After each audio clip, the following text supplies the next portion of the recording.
गजानन जी महाराज की जय। जय जय श्री राधे। हम करवा चौथ के पूजा की विधि के लिए यहाँ आपको करवा चौथ की पूजा कैसे शास्त्रोक्त विधि से कैसे करनी चाहिए वो मैं आज आपको बतलाऊँगा। संक्षिप्त रूप में छोटे से समय में करवा चौथ की पूजा विधि विधान से संपन्न करना मैं आपको आज सिखाऊंगा। और करवा चौथ की पूजा के लिए ये सामग्रियाँ हैं सर्वसाधारण सुलभ जो हमारे घर में है उनमें से हम ये करवा चौथ की पूजा कर सकते हैं। सबसे पहले गणेश जी का मंडप बनाएंगे। ये गेहूं है, गेहूं से स्वस्तिक बना लेंगे। गेहूं से स्वस्तिक बना लेंगे। स्वस्तिक बनाने के बाद में यहाँ गणेश जी का स्थापन करेंगे। गणेश जी, गौरी जी, गणेश और गौरी का पूजन हम ऐसे स्वस्तिक बनाते हैं। स्वस्तिक का अर्थ होता है कल्याण।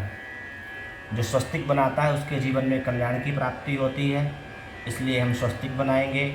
स्वस्तिक शुभ का प्रतीक है। स्वस्तिक बनाते ना बने तो चावल के ये गेहूं के अष्टदल भी बनाए जा सकते हैं। अष्टदल ऐसे बनेगा। अष्टदल में हम कलश स्थापन करेंगे। ये चावल हो गया, इसमें अष्टदल बन गया ये। तो जिन माताओं बहनों को स्वस्तिक बनाते ना बने वो अष्टदल भी बना सकते हैं। अब सर्वप्रथम करवा चौथ में जो घर में वस्तुएं हैं उन्हीं से करवा चौथ की पूजा हो जाती है। सबसे पहले गेहूं चाहिए गणेश जी बनाने के लिए, गणेश जी का स्थापन बनाने के लिए, जिसमें गणेश जी, माता जी, गौरी जी के साथ में विराजमान होंगे। उसके उपरांत चावल चाहिए अष्टदल बनाने के लिए, चंदन चाहिए, कुमकुम चाहिए, मौली चाहिए, कलावा। कई जगह मौली को कलावा भी कहते हैं, कई जगह मौली को रक्षा सूत्र भी कहते हैं। चंदन चाहिए। और ये जो हमने ये करवा है इसके अंदर पंचमेवा ड्राई फ्रूट्स भी डाल सकते हैं।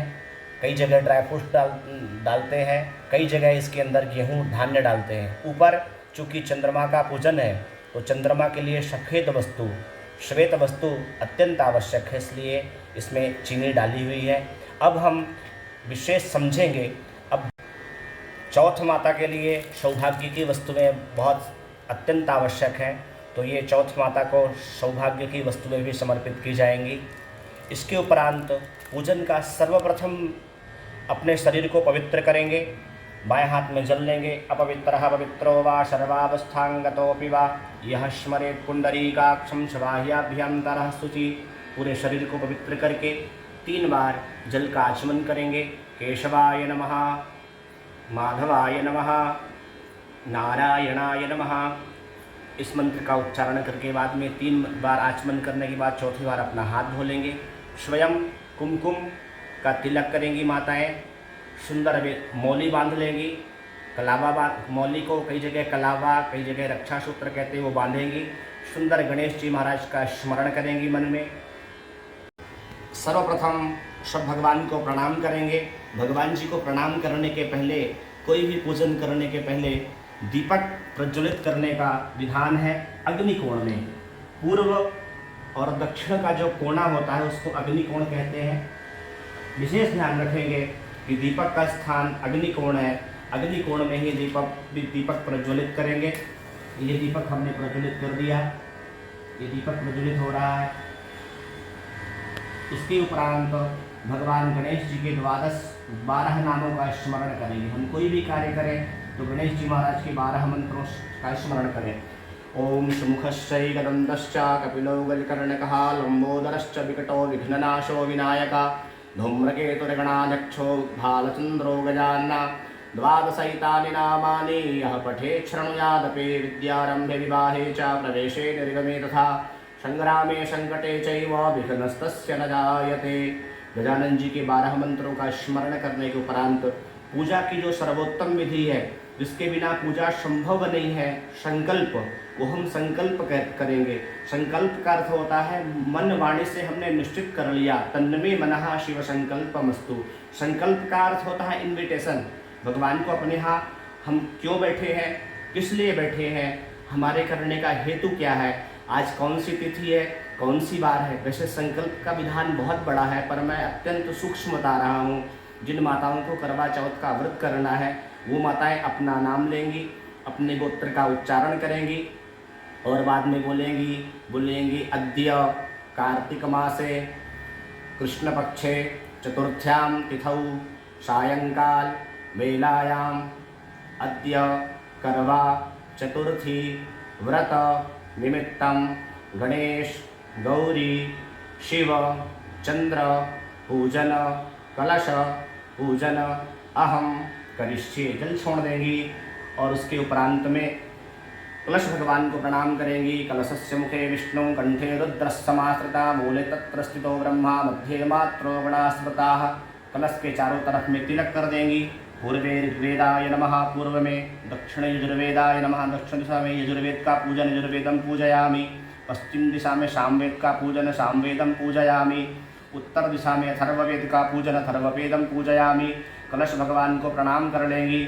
नमो नमस्ते स्फटिक प्रभाय शुश्वेतहाराय सुमंगलाय शुपाशहस्ताय धशासनाय जलाधिनाथाय नमो नमस्ते। अब हम हाथ में चावल लेंगे और भगवान गणेश जी को प्रणाम करेंगे। गणेश जी के साथ में गौरी माँ को प्रणाम करेंगे।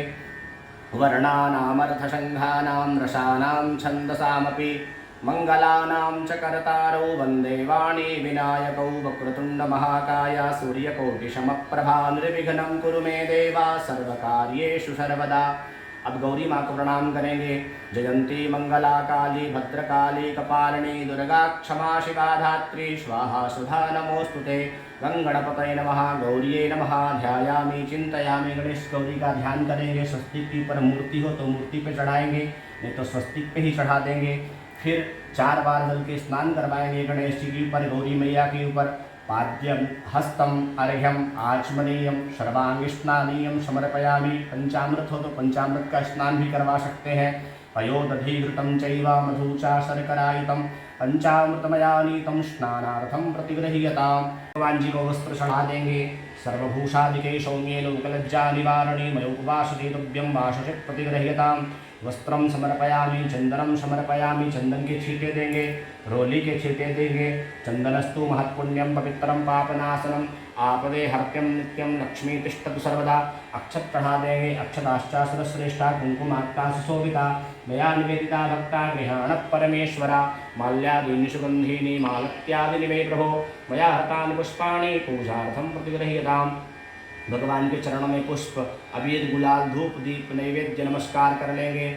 ओम विघ्नेश्वराय वरदाय सुरप्रियाय लंबोदराय सकलाय जगद्धिताय नागाननाय श्रुतियज्ञ विभूषिताय गौरीसुताय गणनाथ नमो नमस्ते। गौरी पद्मा सची मेधा सावित्री विजया जया देवसेना सुधा स्वाहा। मातरो लोकमातरः धृति पुष्टि तथा तुष्टि आत्मनः कुलदेवता। गणेशेनाधिका ह्येता वृद्धौ पूज्यास्तु षोडशा। गंगणपतये नमः गौरिये नमः। प्रार्थना पूर्वकं नमस्कारान् समर्पयामि। यहाँ गणेश जी और गौरी माता का पूजन संपन्न होता है। अब कलश का पूजन करेंगे। नमो नमस्ते स्फटिक प्रभाय शुश्वेतहाराय सुमंगलाय शुपाशहस्ताय शासनाय जलाधिनाथाय नमो नमस्ते। कलश भगवान को प्रणाम कर लेंगे। प्रार्थना पूर्वक नमस्कारान् समर्पयामि। करवा चौथ में विशेष चंद्र का पूजन है, तो चंद्र भगवान शिव जी के मस्तक पर विराजमान है, इसलिए शिव जी का पूजन करेंगे। तो दोनों हाथ जोड़ के शिव जी को प्रणाम करेंगे। शिव जी के साथ चंद्रमा को प्रणाम करेंगे। ओम ध्याओं मां मृत्युंजय महादेवा त्राहि मां शरणागतम जन्म मृत्यु जरा व्याधि पीड़ितम कर्म बंधने। ये चित्रपट शिव जी का रखा हुआ है। शिव जी दिखाई दे रहे हैं, इनके मस्तक पर चंद्र विराजमान है, तो उन चंद्रमा को प्रणाम करेंगे। गदिशंकतुषाराभं क्षीरोदारणवशंभवं नमामि शशनं सोमा शंभोर्मुकुटभूषणं। पुनः इनकी पर जल के स्नान करवाएंगे। ओम शाम सदाशिवाय नमः चंद्रमसे नमः। पाद्यम हस्तम अर्घ्यम आचमनीयम सर्वांगिस्नानीयम समर्पयामि। इनको वस्त्र पहना देंगे।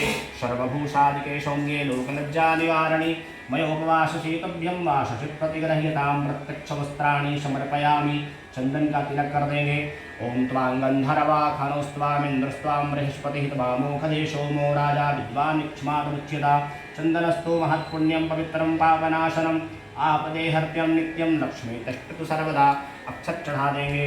अक्षतान् समर्पयामि माल्यादीनि सुगन्धीनि मालत्यादीनि मे प्रभो मया हतानि पुष्पाणि पूजार्थं प्रतिगृह्यतां। धूप दीप नैवेद्य समर्पित कर देंगे।